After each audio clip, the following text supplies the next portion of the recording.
دعا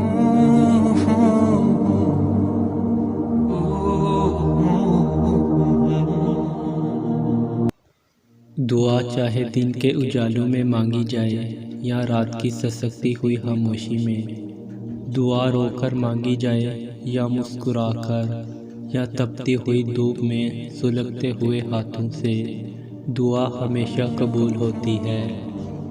بس انداز مختلف ہوتے ہیں۔ ضروری نہیں کہ کسی چیز کا مل جانا ہی دعا کی قبولیت ہے، بلکہ کسی چیز کا دور ہو جانا بھی دعا کی قبولیت ہے۔ بس کبھی کبھار تکلیف، یقین اور مصلحتوں پر اتنی بھاری ہو جاتی ہے کہ نہ دعا قبول ہوتی نظر آتی ہے اور نہ مصلحتیں سمجھ میں آتی ہیں۔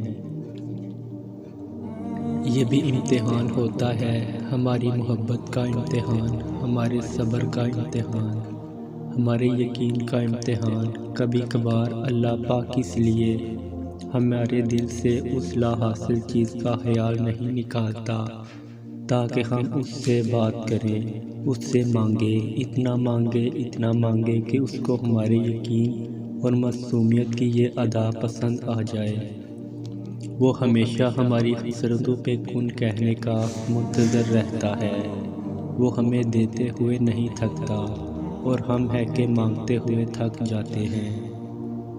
وہ تمہارے دل میں یہ دعا کا خیال لا کر کبھی کبھار تمہیں ہی تمہاری دعا کی قبولیت کا وسیلہ بناتا ہے کہ تم مانگو اور تمہیں عطا کر دیا جائے، مگر تمہیں خبر نہیں ہوتی۔ کچھ دروازے یا کچھ راہیں جب اللہ بند کر دیتا ہے تو ہمیں لگتا ہے جیسے وہ ہمیں سزا دے رہا ہے، ہماری دعا نہیں سن رہا، جو ہمیں چاہیے وہ نہیں سمجھ رہا، جبکہ کچھ راستے ہماری ہی بہتری کے لیے بند کیے جاتے ہیں، کیونکہ آگے جا کر ان سے ہمیں زیادہ تکلیف ملتی ہے۔ یہ سزا نہیں ہے، بلکہ یہ تو اللہ کی محبت ہے۔